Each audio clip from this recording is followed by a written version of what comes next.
Tafadhol Mas. Ya, bismillahirrahmanirrahim. Assalamualaikum warahmatullahi wabarakatuh.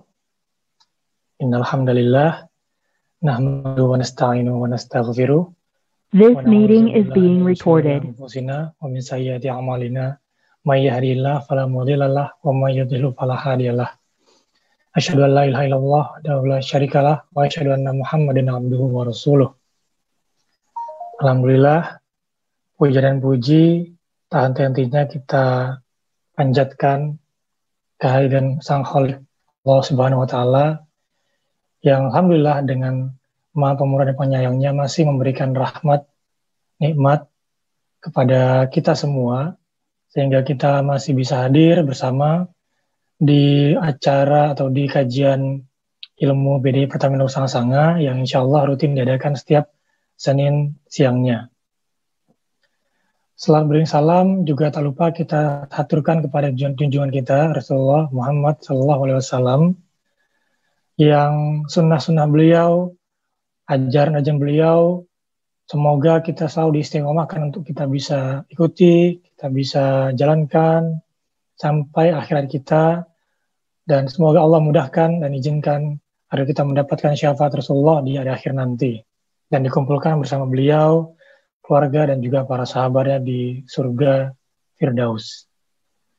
Baik jamaah kajian BDI PASS yang dirahmati Allah, seperti biasa pada Senin minggu kedua siang hari kita akan melanjutkan pelajaran atau kajian bersama guru kita Ustadz Irfan Tarmizi yang akan membahas fikih jual beli dengan pelajari kitab yang sudah diterjemahkan oleh Ustadz Dr. Irfan Tarmizi, dan insya Allah kita akan mulai melanjutkan kajian bulan lalu yaitu di hikmah riba bayi yang diharamkan.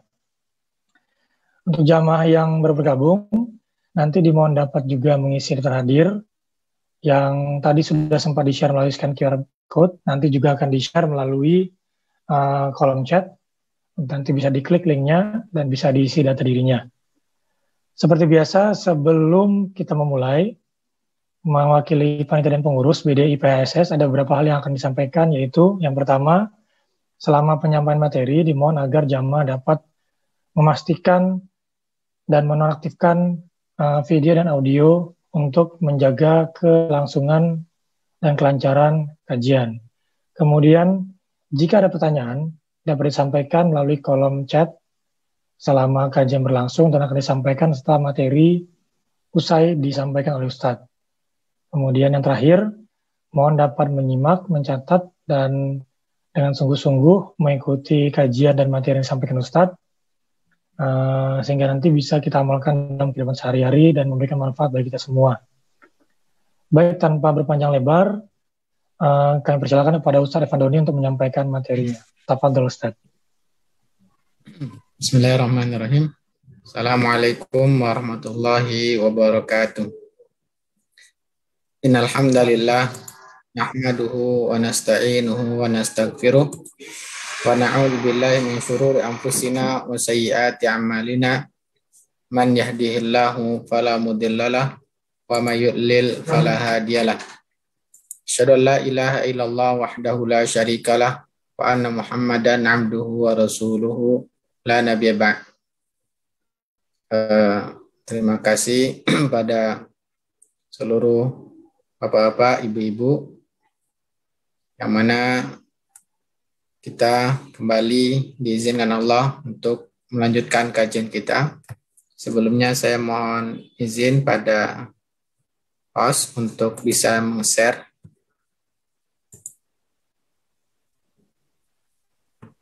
Silakan Ustaz.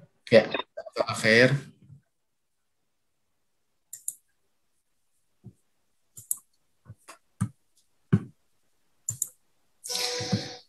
Kita melanjutkan membaca buku pengantar fikih perbankan. Semoga acara kita diridhoi Allah Ta'ala dan menghasilkan ilmu yang berfaedah, bermanfaat. dan dapat kita amalkan dalam kehidupan sehari-hari. Pada pertemuan sebelumnya kita sudah mengetahui apa yang dimaksud dengan riba, kemudian pembagian riba, yaitu ada riba utang piutang dan ada riba jual beli. Maka sekarang kita melanjutkan hikmah riba jual beli diharamkan. Ya. Kenapa dalam jual beli adanya riba? Kita perhatikan di sini bahwa riba jual beli diharamkan oleh Allah Ta'ala untuk menutup celah terjadinya riba hutang piutang. Karena riba fadl yang kita sampaikan kemarin pengertiannya, adanya fadl itu adalah kelebihan pada komoditi ribawi. Ya. Contohnya komoditi ribawi, kemarin kita ketahui seperti emas. Nah, kelebihan salah satu emas yang kita tukar atau yang dianalogikan dari emas seperti mata uang, kelebihan salah satu mata uang yang sejenis, misalkan 100.000 kita tukar dengan pecahan 100.000, tetapi yang pecahannya lebih sedikit. Nah, adanya kelebihan tersebut, ini adalah riba. Nah, ini merupakan celah untuk terjadinya riba lebih besar, yaitu riba hutang piutang yang dilakukan oleh orang jahiliyah. Karena hakikat riba hutang piutang adalah kumpulan dari riba fadl dan nasi'ah. Nah, bagaimana gambarannya? Ya.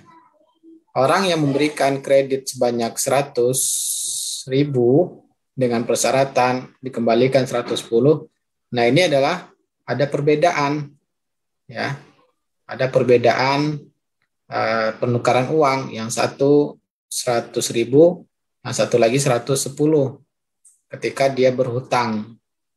Nah, ini perbedaan nilai mata uang inilah ya dalam hutang piutang.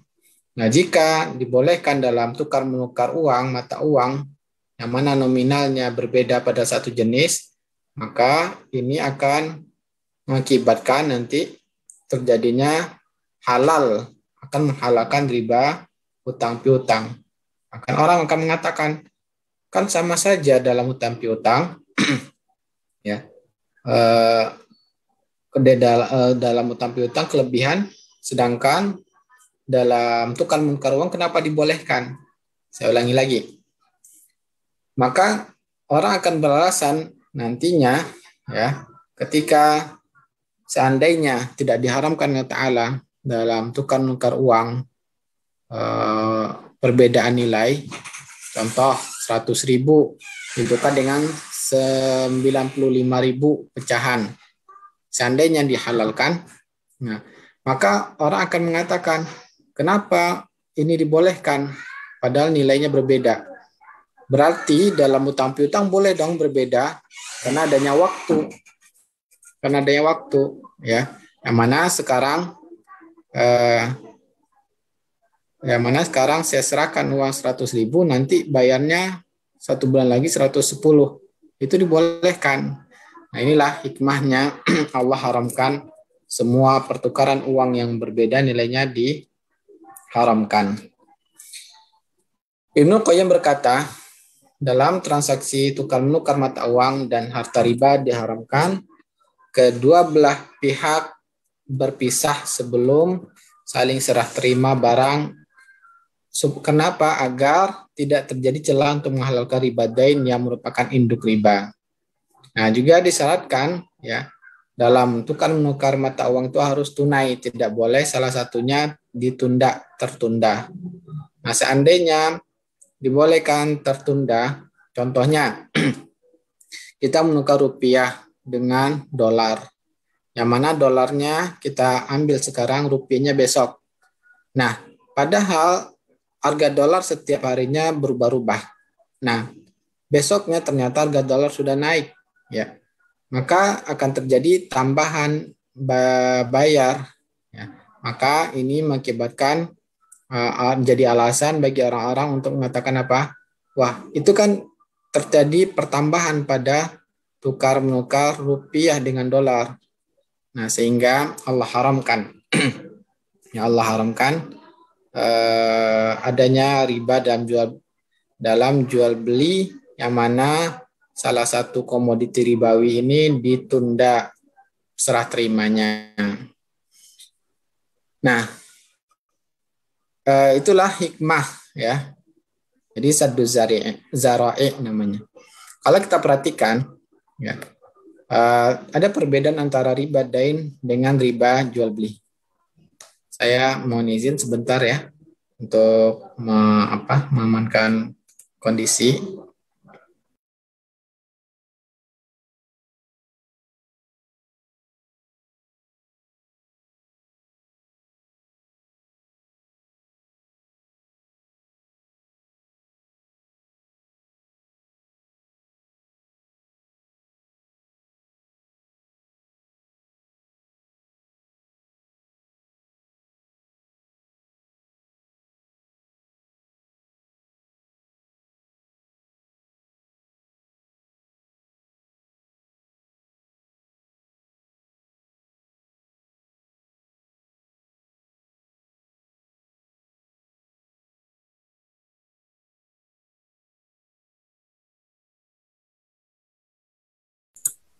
Ya, mohon maaf.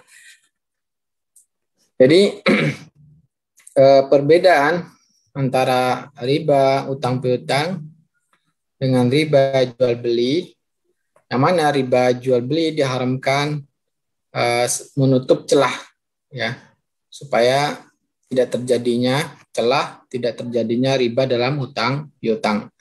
Sedangkan riba dain atau utang piutang diharamkan karena zatnya.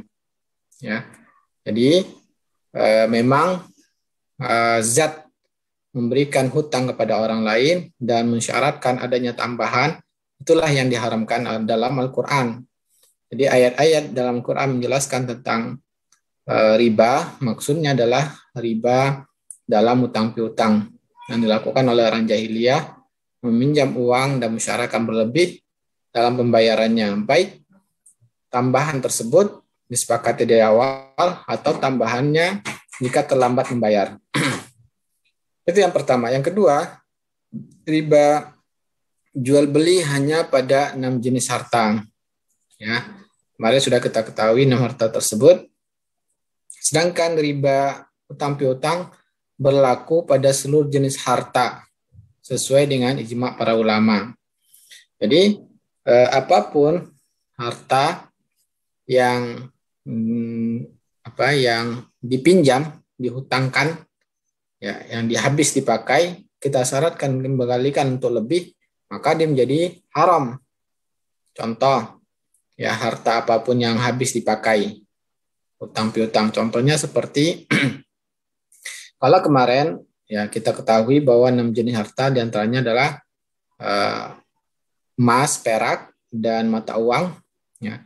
Kemudian makanan pokok ya seperti kurma, kemudian gandum, dan dikiaskan dengan beras pada riba jual beli. Nah, kemudian kalau kita contohnya seperti apa ya yang harta yang kita habis gunakan selain dari 6 tersebut.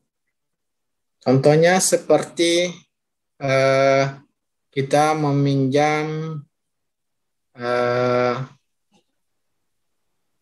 seperti minjam hewan, ya, meminjam hewan. Contohnya kita butuh ayam, ya, kita sembelih ayam tersebut, kemudian kita makan. Kita bilang nanti saya ganti ya yang nilainya atau semisalnya. Kemudian kita syaratkan dari si peminjam tadi mensyaratkan kamu membalikan nanti harus lebih, harus 2 ayam, ya, yang sama. Maka ini bisa menjadikan riba dalam utang piutang. Nah, atau ya hutang apapun yang bertambah membeli, contohnya membeli rumah tapi berhutang, ya, berhutang dengan kredit. Nah, ternyata dalam pembayaran kredit tersebut jika terlambat membayar hutangnya, maka dikenakan denda.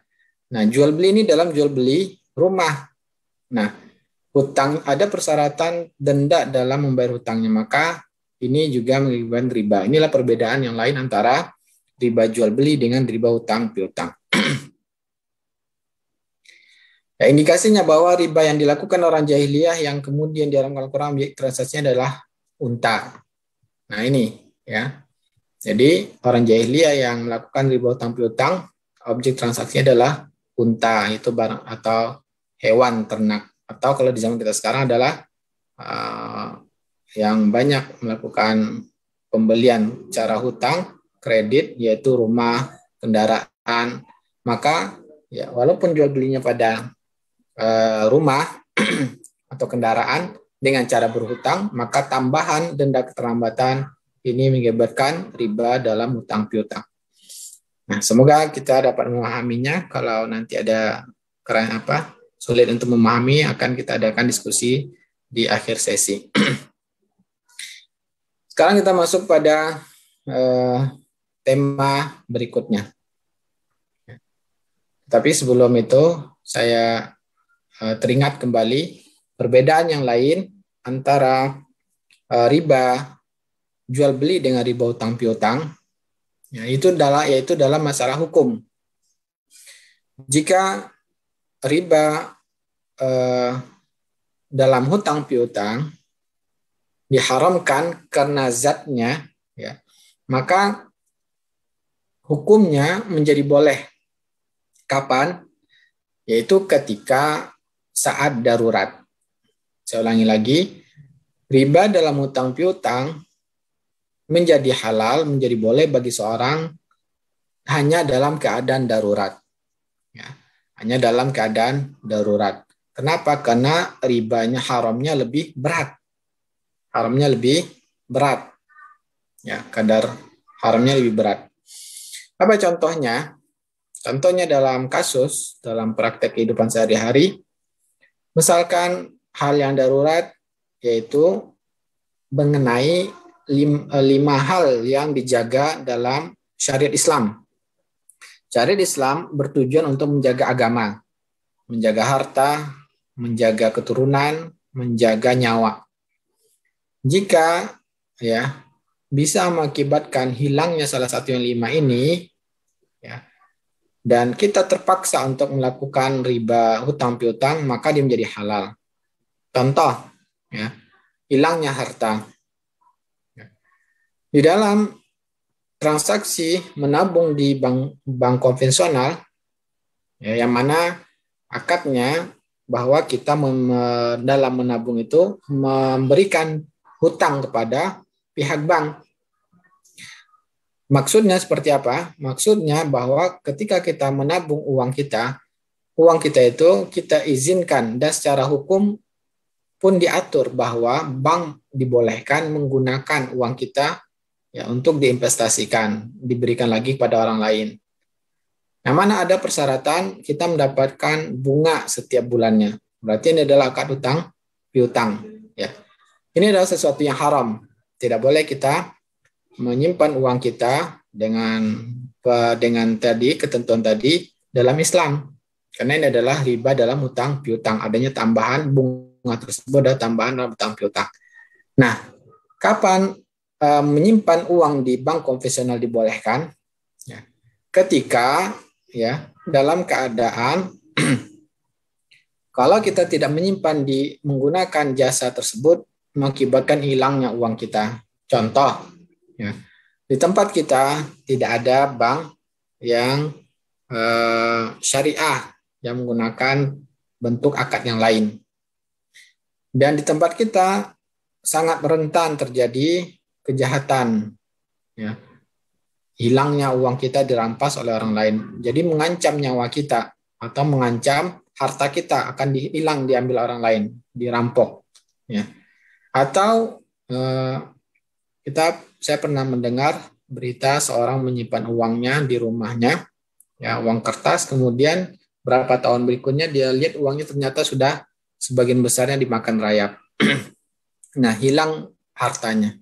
Nah, dalam keadaan tersebut, ya, maka Islam membolehkan karena keadaan darurat bisa akibatkan hilangnya hartanya tersebut untuk menyimpan uangnya di bank konvensional tersebut yang ada ribanya. Tetapi ya, hal darurat tersebut, hal keadaan darurat tersebut, para ulama memberikan kaidah ad-daruratu tuqaddaru biqadariha. Sesuatu yang darurat hanya sebatas hilangnya darurat tersebut. Dalam artian jika sudah hilang daruratnya, maka tidak boleh lagi kita lebih untuk hal tersebut. Saya mohon izin sebentar.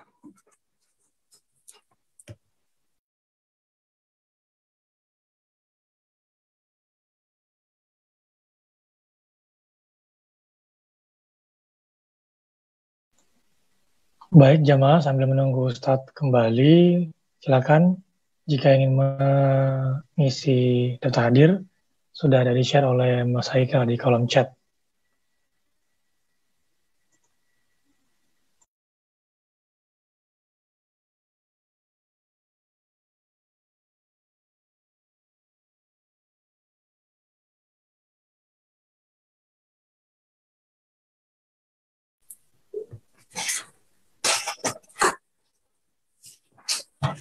Nah, jadi jika misalkan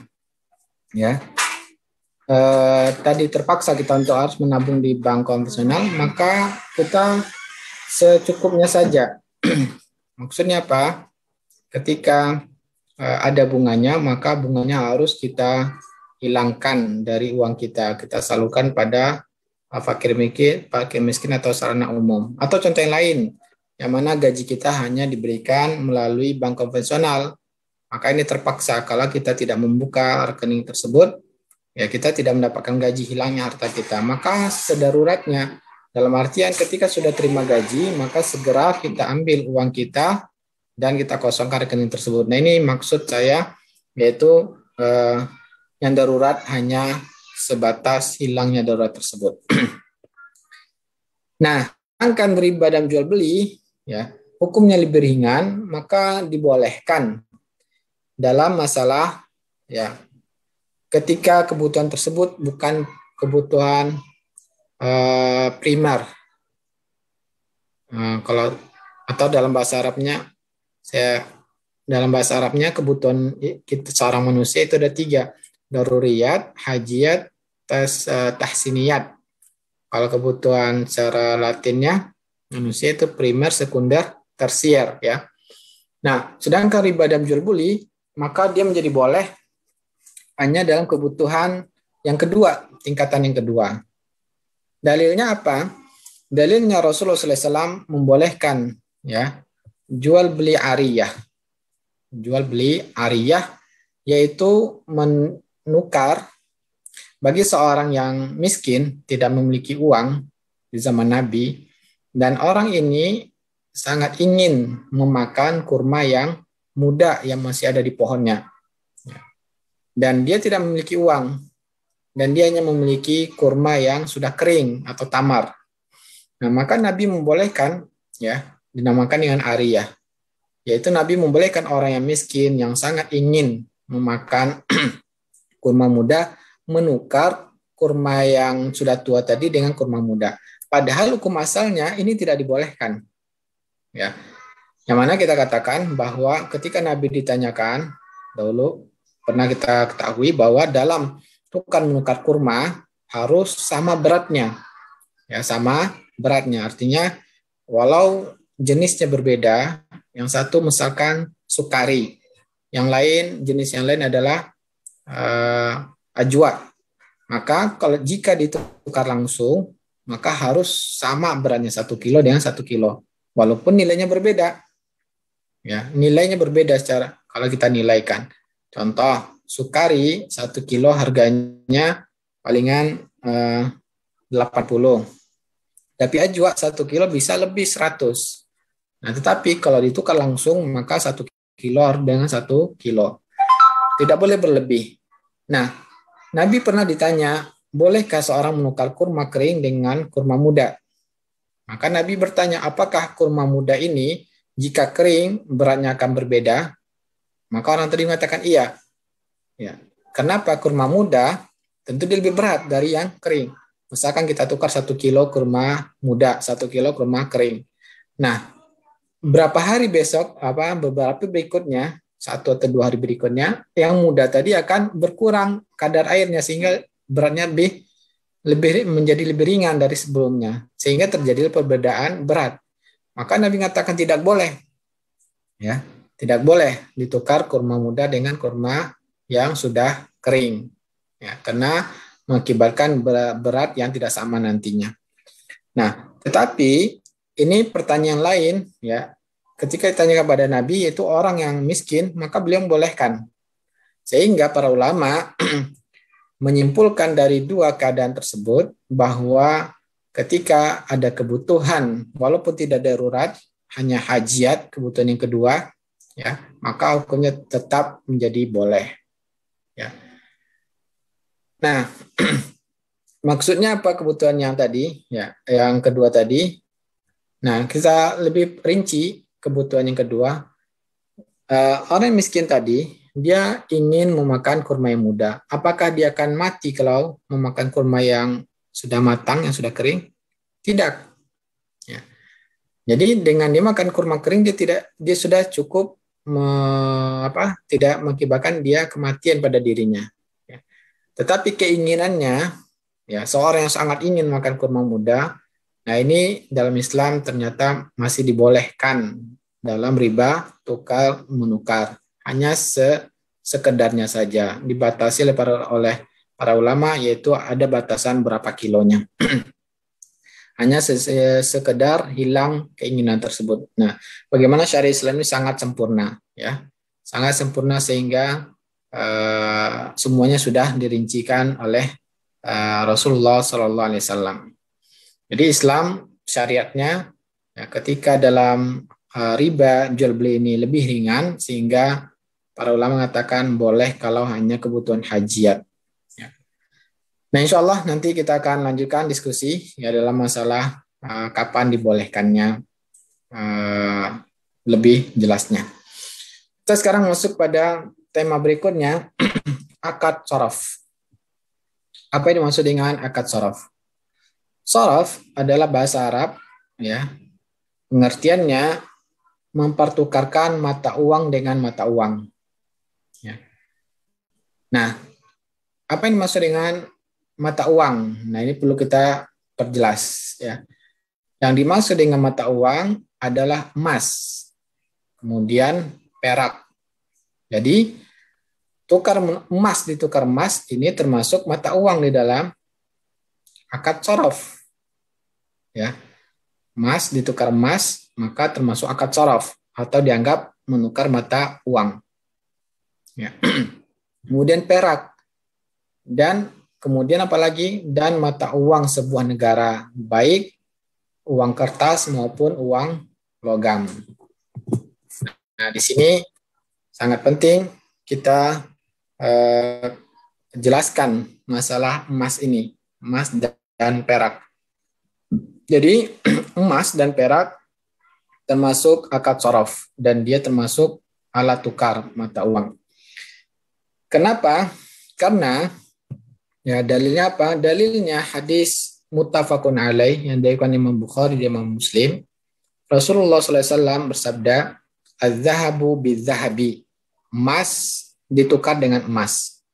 Illa mithlan bimithlan. Harus semisal, harus sama beratnya. Wala tabi'u ghaiban binajizin, dan tidak boleh kalian menukar emas, ya, dengan cara tidak tunai. Yang satunya ada di tempat transaksi dan yang lainnya tidak ada di tempat transaksi. Kemudian dari hadis yang kemarin kita lihat kembali, ya, yaitu hadis Ubadah bin Samit kalau saya tidak salah, ya, Amr bin Khattab. Nah, Ubadah bin Samit. Nah, ini Nabi katakan az-zahabu bi-zahab, emas dengan emas, wal fiddah bil fiddah, perak dengan perak. Ya, kita kembali lagi. Nah, di sana dalam hadis itu Nabi menyebutkan secara umum, yaitu emas dan perak. Ya. Kemudian dari emas dan perak tersebut melahirkan hukum yang lain, yaitu pada apa? Pada uang yang ada di masa kita sekarang ini. Ya. Nah, kenapa? Karena di masa Nabi di masa Nabi alat tukarnya adalah berbentuk emas dan perak. Sehingga para ulama mengatakan maka alat tukar apapun ya, walaupun bukan dari emas dan perak, maka dia termasuk komoditi ribawi. Ya. Nah, sehingga di sini disimpulkan sampai kapanpun emas dan perak dan alat uang yang lainnya pun itu terjadi komoditi ribawi, ya, termasuk komoditi ribawi. Oleh karena itu, ya, para ulama seluruhnya sepakat ya, bahwa tidak boleh membeli emas yang bukan berbentuk perhiasan atau alat atau barang dengan cara kredit. Saya ulangi lagi, ya. Maka para ulama sepakat jika membeli emas dengan uang dengan cara kredit hukumnya haram jika emas tersebut bukan berbentuk barang atau perhiasan. Maksudnya emas yang bentuknya emas, ya. Nah, seperti emas buatan Antam, ya, atau emas emas apa namanya?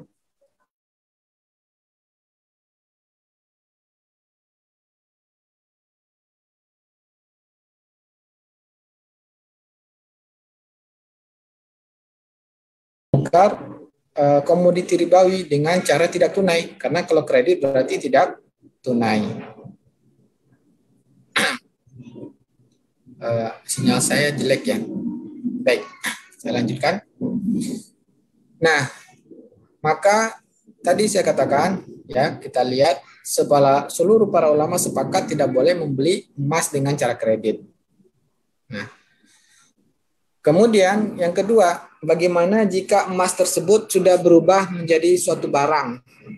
Contoh perhiasan. Ya. Maka terjadi perbedaan para ulama. Ibnu Taimiyah dan diikuti oleh muridnya Ibnu Qayyim mengatakan jika emas sudah berbentuk perhiasan maka dibolehkan dengan cara tidak tunai, dibeli dengan cara kredit, ya, karena sudah anggap seperti barang biasa yang lainnya. Nah, tetapi pendapat ini terjadi perbedaan para ulama, tetapi mayoritas ulama mengatakan tetap tidak boleh karena berbentuk emas. Nah, jadi yang terjadi perbedaan para ulama adalah hanya pada emas yang sudah berbentuk perhiasan atau barang seperti gigi atau jam berbentuk emas. Nah, ini yang terjadi perbedaan para ulama. Tapi kalau emasnya masih murni, maka seluruh ulama sepakat haramnya. Nah, dari sini ya, saya ingin mengaitkan ya dengan keadaan realita di zaman kita sekarang ini, bahwa ternyata Majelis Ulama Indonesia membolehkan membeli emas dengan cara kredit, sehingga banyak produk-produk bank syariah yang menawarkan ya istilahnya menabung emas ya dengan membeli emas cara mencicil. Maka ini kalau bertentangan dengan ijma para ulama, ya, yang mana ijma para ulama bahwa emas yang berbentuk murni itu tidak boleh dibeli jual belikan dengan cara kredit, dan ini sudah sepakat para ulama dahulunya, sehingga perbedaan ulamamu ini tidak kuat. Yang terjadi perbedaan hanya pada perhiasan. Nah, kita lihat apa dalil ulama-ulama sekarang yang membolehkan ya emas itu dibeliin kredit. Alasan mereka bahwa emas di masa kita bukan lagi sebagai alat tukar, yang mana kita sudah menggunakan alat tukar selain dari emas. Sehingga ya mereka mengatakan dengan demikian emas tersebut sudah keluar dari sebab ribanya. Yang sebab ribanya adalah sebagai alat tukar.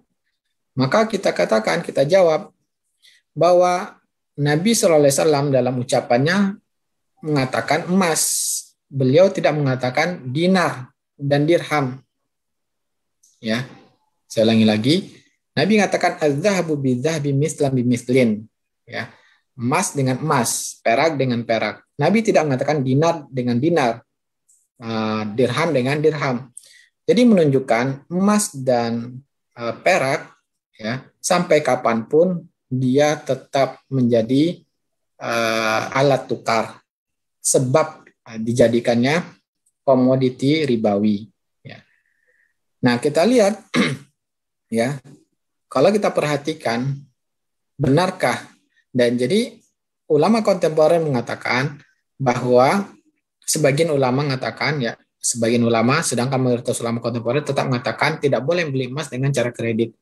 Yang mengatakan boleh, bahwa emas itu bukan lagi sebagai alat tukar. Maka dijawab, ya, kalau kita tanya setiap orang yang membeli emas, apakah tujuannya sebagai alat atau tujuannya untuk menyimpan kekayaan?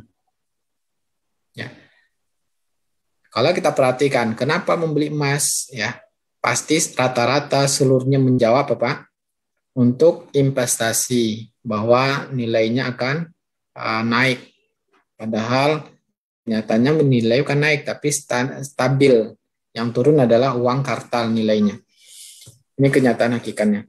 Jadi itulah sebetulnya fungsi dari uang. Uang itu adalah menyimpan nilai kekayaan kita. Dan itu pada emas dan perak akan selalu, ya, sampai hari kiamat. Itulah hikmahnya. Bahwa Nabi SAW mengucapkan, ucapan hadis beliau adalah wahyu dari Allah, menunjukkan emas dan perak sampai kapanpun tetap bernilai, ya, nilai sebagai alat tukar. Orang lebih cenderung untuk menyimpan kekayaannya, ya, lebih aman dengan emas dan perak. Kalau kita menyimpan kekayaan kita, dan itulah fungsi uang, dengan uang kertas, maka inflasinya sangat tinggi. Misalkan kita nyimpan uang sekarang 1 juta, untuk 20 tahun ke depannya 1 juta nilainya jauh turunnya. Tapi kalau kita menyimpan emas, ya, nah itu akan stabil terus kalau dibandingkan dengan uang kartal yang mengalami penurunan nilai. Nah, inilah hikmahnya kenapa Nabi mengatakan yaitu emas dan perak. Kesimpulannya, ya, maka untuk kita sudah tahu ijma para ulama untuk emas yang murni tidak boleh dibeli dengan cara kredit. Adapun dalam perhiasan atau berbentuk barang terjadi perbedaan ulama. Lebih baik kita, ya, dalam membeli perhiasan maupun membeli barang yang terbuat dari emas untuk kehati-hatian, ya, karena Nabi mengucapkan emas seluruhnya mencakup emas apapun bentuknya, maka jangan kita membeli dengan cara kredit. Wallahu ta'ala. Baik, jadi di sini kesimpulannya bahwa emas adalah termasuk alat tukar, sehingga ada hukum-hukum yang harus kita patuhi, ya, dalam melakukan transaksi. Nah, tukar menukar alat tukar tadi, saraf, itu hukumnya boleh, tapi harus ada syarat yang kita penuhi. Nah, yang pertama syaratnya, mempertukarkan mata uang yang sejenis, misalkan emas dengan emas, atau rupiah dengan rupiah, atau dolar dengan rupiah, dolar. Maka, ya, jumlahnya harus sama. Serah terima harus dilakukan tunai. Nah, tidak boleh kita menukar emas berbeda beratnya, ya, atau rupiah berbeda nilainya. Kemudian serah terima harus dilakukan tunai. Nah, ini juga kaidah pada riba jual beli kemarin, ya. Ya, harus ditunai, harus melakukannya tunai. Ya, misalkan menukar emas 10 gram dan 10 gram, maka keduanya harus tunai. Atau 1 juta ditukar dengan 1 juta harus tunai, tidak boleh tertunda. Yang kedua, mempertukarkan mata uang yang berlainan jenis. Ya. Nah, contohnya kita membeli emas, kita tukar dengan uang. Nah, ini keduanya adalah dalam Islam menganggapnya adalah mata uang. Emas adalah mata uang dan uang juga adalah mata uang yang berlaku sekarang ini. Maka apa yang harus kita penuhi? Ya. Contohnya mata uang rupiah dengan mata uang real atau dengan mata uang yang lainnya. hanya disyaratkan serah terima berlangsung sebelum berpisah, maksudnya tunai. Ya. Maka syaratnya harus tunai, boleh berbeda. Contohnya ya, kita menukar $100, kita tukar dengan rupiah menjadi 1.500.000 misalkan. Maka disyaratkan harus tunai. Ya. Nah, ini yang syarat yang harus kita penuhi dalam akad shorof ini. Nah. Kemudian dalilnya, dalil dari dua bentuk ini adalah dalil tentang riba jual beli. Nah, riba jual beli yang tadi kita sebutkan diantaranya hadis Ubadah bin Samit, sahabat Nabi, mengatakan emas dengan emas, perak dengan perak, gandum yang gandum, kurma yang kurma harus tunai. Kalau berbeda harus tunai. Ya, kalau satu jenis harus sama. Maka seluruh riba dalam. Nah, kalau kita perhatikan juga bahwa pengharaman riba jual beli itu seluruhnya adalah dari hadis Nabi Sallallahu Alaihi Wasallam. Sedangkan pengharaman riba dan hutang piutang inilah dalil dari Al-Quran. Nah, itulah sumber dalil perbedaan antara riba hutang piutang dengan riba jual beli. Ya, saya rasa cukup dulu materi kita. Sisa waktu kita diskusi dan tanya jawab, ya, supaya lebih banyak kita diskusinya dan tanya jawabnya lebih luas, karena jika masuk tema baru khawatir waktunya tidak cukup. Baik, jazakallah khair Ustadz atas materinya.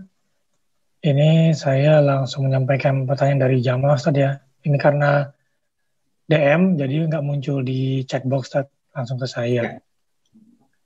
Izin bertanya Ustadz, bagaimana hukumnya jika kita membeli barang secara kredit dengan program bunga 0% yang harus lunas dalam tempo 2 tahun. Program ini biasa diadakan oleh lembaga leasing bekerja sama dengan dealer motor atau mobil.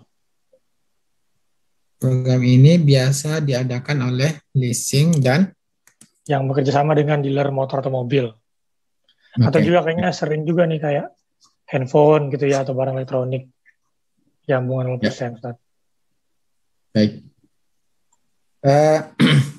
Bunga 0%. Ya.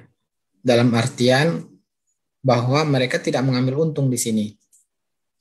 Saya kurang percaya. Ya. Saya kurang yakin adanya lembaga pembiayaan mereka tidak mengambil untung. Ya. Kenapa? Karena memang tujuan mereka adalah untuk mencari keuntungan. Ya. Karena mereka berdiri lembaganya adalah bisnis untuk mencari keuntungan.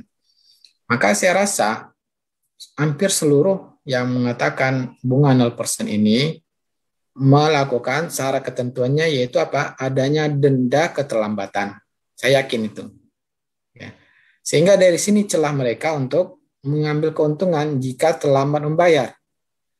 Dan syarat ketentuan inilah yang diharamkan dalam Islam. Ya. Nah, artinya apa?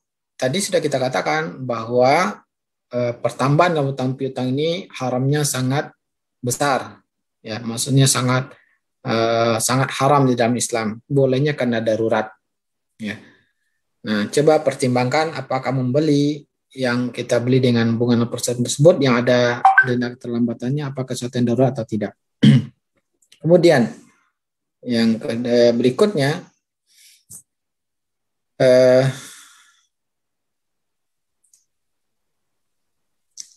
Jika ada pertanyaan, Ustadz, itu kan bagaimana jika saya membayarnya tepat waktu dan saya yakin saya akan bisa membayarnya tepat waktu, tidak akan terlambat. Sehingga apa? Alasannya apa? Kalau saya membayarnya tepat waktu dan tidak terlambat, tentunya tidak akan ada ribanya. Bisa dipahami? Nah, ini subhatnya. Jelas? Nah, saya yakin kayaknya saya mampu bayar tepat waktu. Saya tidak akan terkena riba, yaitu denda keterlambatan jika terlambat. Otomatis apakah menjadi boleh? Maka jawabannya Allah sudah jelas-jelas mengharamkan, ya, mengharamkan riba. Faman ja'ahu mau'izatun min rabbi fantaha. Siapa yang sudah datang peringatan dari Allah maka berhentilah. Kemudian ayat yang lain Allah mengatakan waman ada. Siapa yang sudah tahu itu haramnya riba, kemudian kembali melakukan, faulaika ashabun nar, mereka penghuni neraka, hum fiha khalidun, mereka kekal. Hendaknya seorang muslim mendengar ancaman Allah dan janji Allah pasti, ya. Hendaknya kita khawatir, jangan bermain-main dengan sesuatu yang haram tersebut. Nah, Allah jelas mengharamkan denda keterlambatan. Kemudian kita melakukan kontrak, ya, atau kontrak jual beli, melakukan akad jual beli yang ada ribanya. Nah, maka ini sesuatu yang bermain-main dengan hukum Allah Ta'ala.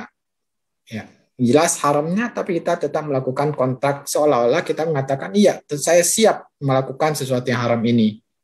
Paham maksud saya? Artinya saya setuju bahwa ini kita lakukan. Berarti kita menganggap itu adalah sesuatu yang boleh. Walaupun tidak terjadi, misalkan kena yakinnya mampu bayar cara tidak terlambat, tapi dengan bermain-main dengan hukum Allah Ta'ala ini mengakibatkan dosa, ya. Allah Ta'ala alam. Baik, Ustaz, saya lanjut ke pertanyaan berikutnya ya, Ustaz. Bagaimana hukumnya kalau kita mendapatkan fasilitas dari perusahaan, misalnya asuransi atau kartu kredit yang kita tidak mengeluarkan biaya, tapi kemudian kita menggunakannya, apakah haram atau dibolehkan, Ustaz? Ya, ada dua pertanyaan. Pertama, kartu kredit, hadiah dari perusahaan, asuransi dari hadiah perusahaan. Baik. Yang pertama, yang berkaitan tema kita adalah kartu kreditnya. Karena kalau asuransi ini dalam masalah gharar, ya. Tapi yang dalam tema kita adalah masalah kartu kredit. Yang mana kartu kredit yaitu di antaranya banyak berbeda-beda, setiap kartu dengan satu dengan yang lain. Ada yang mengatakan 0%, tapi kalau telah membayar, ada yang memang di awal mengatakan adanya bunga, ya, bunga sekian persen. Nah, ini adalah riba. Dan bolehkah kita menggunakan kartu kredit hadiah dari perusahaan? Nah, ini keadaannya berbeda, ya, keadaannya berbeda. Tadi kita sudah jelaskan, hukum asal menggunakan kartu kredit apa? Adalah haram. Ya, hukum asalnya adalah haram. Bagaimana kalau terpaksa? Bagaimana terpaksa? Contoh terpaksa, hendaknya yang menanyakan secara gambaran lebih rinci. Ya, tapi tidak apa-apa saya menggambarkan seolah-olah yang kasus yang lain. Contoh yang terpaksa. Perusahaan memerintahkan saya untuk melakukan dinas pekerjaan ke luar negeri atau ya anggap saja negeri. Ternyata perusahaan saya hanya memberikan fasilitas kartu kredit dalam perjalanan tersebut. Apapun saya beli dengan kartu kredit, ya. Nah, mulai dari bayar hotel, makan biaya hidup di luar negeri itu saya hanya menggunakan kartu kredit karena juga di tempat tersebut tidak bisa menerima uang tunai, hanya menerima kartu kredit. Nah, keadaan seperti ini, kalau saya tidak gunakan kartu kredit, otomatis harta saya jadi hilang. Padahal ini bukan pekerjaan saya. Paham? Ya. Otomatis ini akan saya dipaksa. Maksudnya dipaksa apa? Kalau saya tidak lakukan, harta saya akan hilang. Maka Allah Ta'ala ini bisa dikatakan darurat. Ya, menjadi boleh bagi dia. Nah, maka dalam riba, karena kartu kredit adalah utang piutang, maka dia menjadi boleh kalau darurat, dan si penanya hendaknya menanyakan lebih rinci supaya hukumnya lebih rinci, ya. Tadi gambaran dari saya sendiri, contoh yang terpaksa Allah Ta'ala. Kemudian dari asuransi, pertanyaan kedua adalah asuransi.